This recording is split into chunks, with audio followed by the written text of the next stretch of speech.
All right, guys. Well, we're Team Bright Life. I want to thank you guys for making it out Thursday, 4 to 7 p.m. It's a terrible time. I know sleep was lost, emotions were broken, lives were destroyed. Worst of all, cuss words were said. So it's been a hard quarter. It's been a tough quarter. Thank you guys for coming out at such a terrible time for the final. We wanted to just let you guys know about our project and our product and what we did. My name's Kenny. Jose. Christine. I'm you know who he is. Lewis. Mike. Kristen. Matt.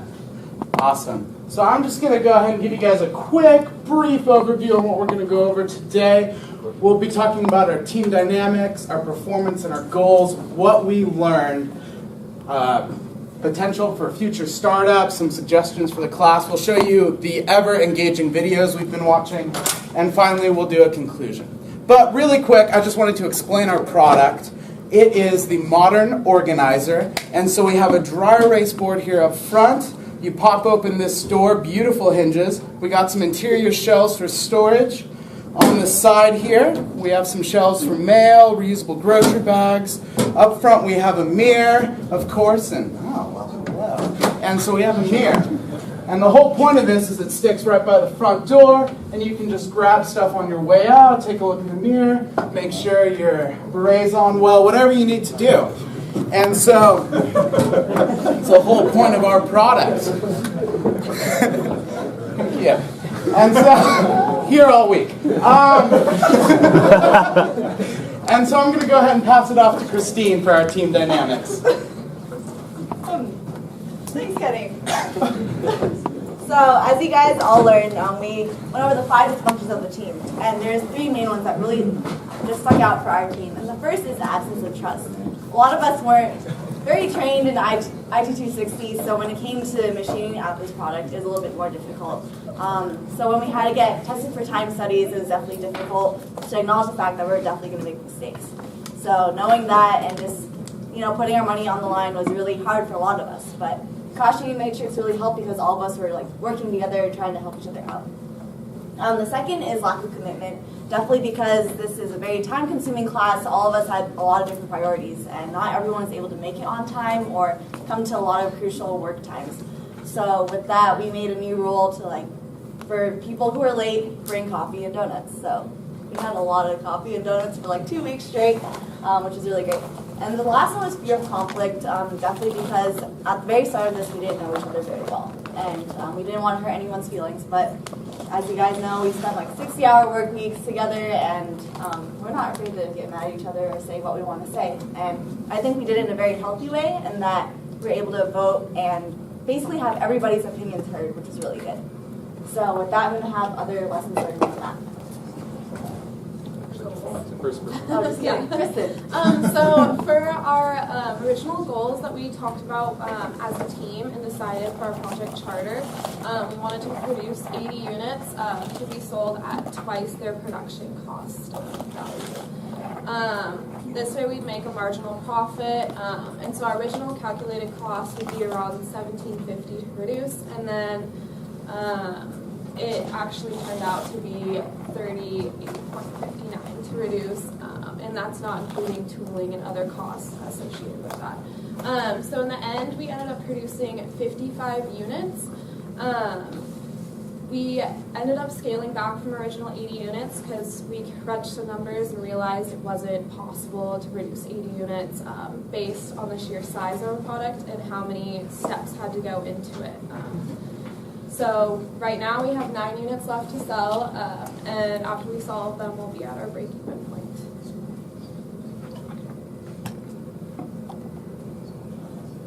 Now the great thing about 407 is we encounter all of these problems, but what that means is we learn a lot of solutions to these problems. So first big thing was time management, like Christine said. We have other classes, we're all taking 16 units, a lot of us have senior project. With all those things, it was really hard to schedule a time to meet up. And basically how we worked that out was positive incentives. We had the carrot where if people showed up on time, they'd get coffee, they'd get donuts. We also had negative incentives as well. If you didn't show up, obviously the team as a whole wouldn't succeed. So we dealt with it that way. We also had some issues with team dynamics at the start. but we dealt with this by voting, just everyone discussing their opinion on issues, making sure everyone felt like they were heard, and this just kind of smoothed things out and erased a lot of the conflict that we were feeling earlier on. We also had a lot of problems to solve, and this led to, or we had to solve a lot of problems associated with the crisis that we encountered. A big one was our suppliers not delivering on time. I know a lot of other groups out here encountered that, and one particular one was our hinges not arriving until the last day. So this caused a lot of issues. We were able to deal with this issue by being proactive and preparing for this obstacle. We ensured that we had enough time because we saw this problem coming ahead of time. And that was really important to succeeding as well. The final thing was just learning about the advantages of early marketing. Maybe if we marketed a little bit earlier and got the word out, we would have those 9 units sold. That's something we could address in the future. And so for the future business scale-up, the way we look at our product is that it would be well-built, but not necessarily known as like a boutique item, but it is going to be like a handcraft for parts of it at least. And because of the cost and the size and like the location of where you would use this, it wouldn't be an impulse buy as we've like come to realize. And thing to that is that it is more of a niche market, and so higher quality, lower volume would be the way we would go about producing these. And for outsourcing, we see that as definitely something viable because it will help lower our machining costs and especially our material costs. And for distribution, we are thinking about having two things, brick and mortar and online. With brick and mortar, we wouldn't necessarily have our own stores. It would be existing retail partnerships, and then online, that way we can, one, increase market awareness everywhere, and then also ship direct. So we took the suggestions as things we could do to help improve the class. One of the things that we saw help balancing the teams towards the beginning or before the class actually started would actually help to improve each group successfully completing their projects on time with the best possible skills balanced among all the teams, as opposed to having 2 or 3 teams that are very stacked with a lot of manufacturing or packaging people, and a few teams stacked with mostly marketing and strategy kind of professionals in that group. One way of doing this would be an individual skills survey that could be done prior to the class or at the end of the year previously, which would ultimately give everybody a voice and say, hey, these are what I'm good at, this is what I want to do, and could actually kind of narrow down, okay, how many people do we have on this team that are all manufacturing, or who wants to do marketing and who's in charge of production, and kind of give a broader idea for instructors and group members in the future to actually help pick out their teams a little bit more evenly.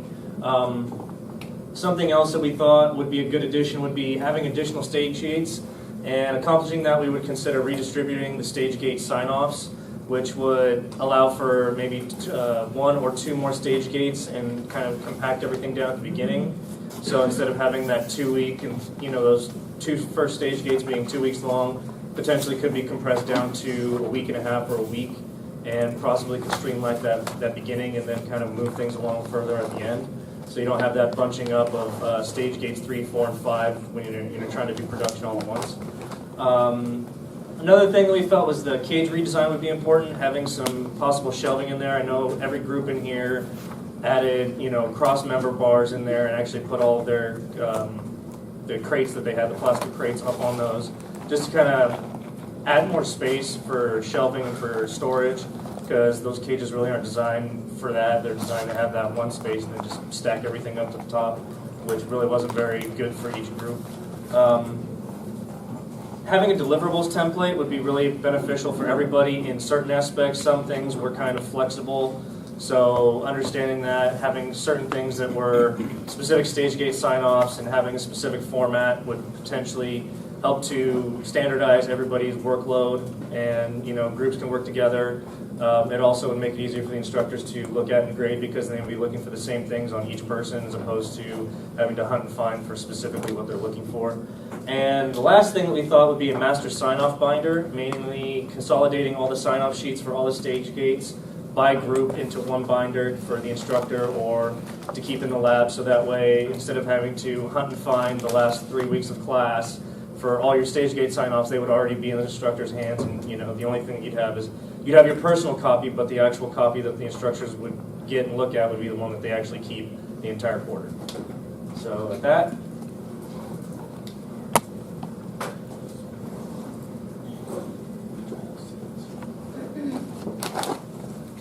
And this is our video.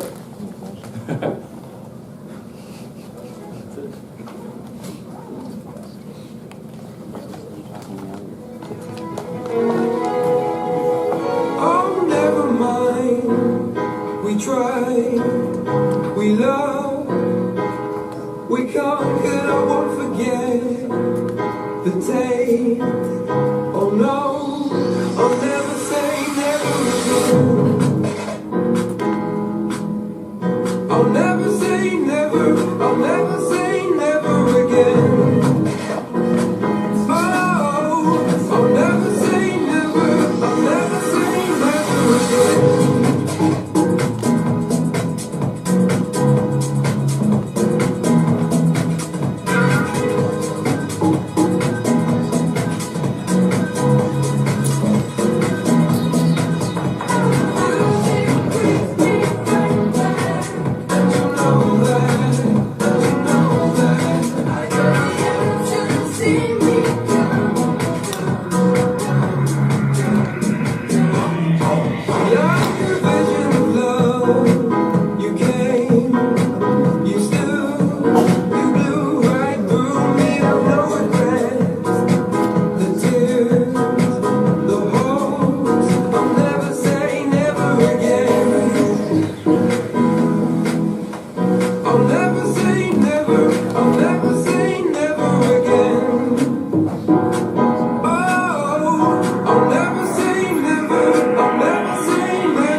Then finally we're free.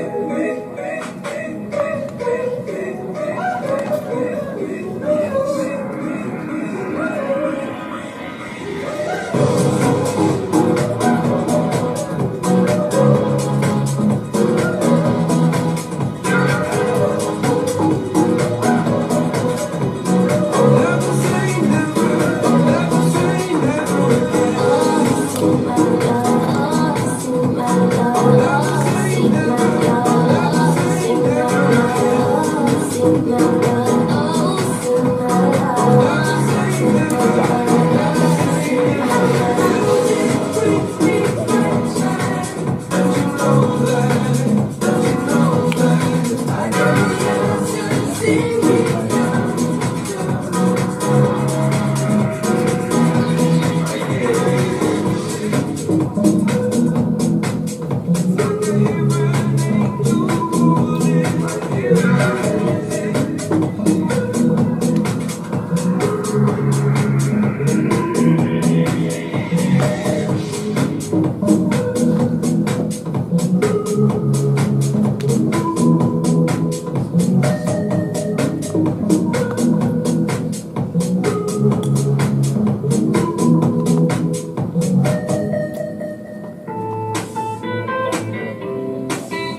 guys got to see me do a little stand-up and hear our team present about our project. Do we have any questions? What was the hardest part? Mike, do you want to take that one? I'm not going to speak on it. Lewis, you are our other production guy? It's hard to choose one, you know? That's all I can say. The vertical supports on it because sometimes, like, depending on the grain of the wood, when you go to router it, it would just completely splinter and like break apart completely. So the grain of the wood like definitely affected like some of our processes as we were doing that. Any other Let's questions? get some other questions. Yes. What was your price again? It was $49 for the doorless model and $59 for the with door model. Upselling, I love it. Yeah. Got to upsell. So how'd the sort of market break out for you guys? As far as like who bought them or who didn't buy them? Our sales were mostly to personal contacts, whether that be friends, family, friends. We did happen to sell a few at the trade shows, but not a whole lot. This was a very personal marketed item. And it seemed to be something that older generations, or it's not something a college student can just go and drop $50 on, especially at the end of the quarter.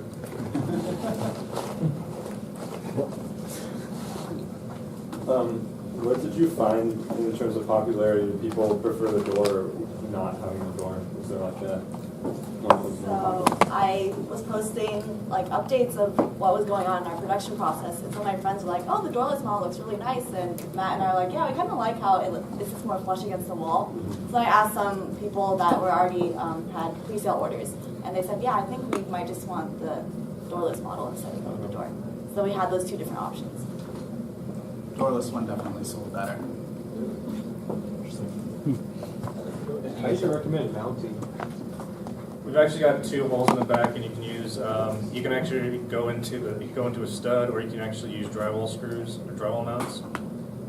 So, I mean, the thing weighs like 12.5 pounds, so it's actually kind of beefy. But there's stuff out there that hangs 20, 30 pound, pictures on the wall. I mean, command strips themselves can hold up to 16 pounds, so a couple of that can work. So, But you don't have the stud spacing isn't right. No, it's the idea is you can actually probably get it into at least one stud, and then that would actually be able to help hold it up, and then the other one would be able to level it. Yeah. Keep it from twisting. Unless you want to hang it crooked. Yeah. How Anybody we doing else? on time? exactly 20. Exactly 20. Yep. All right.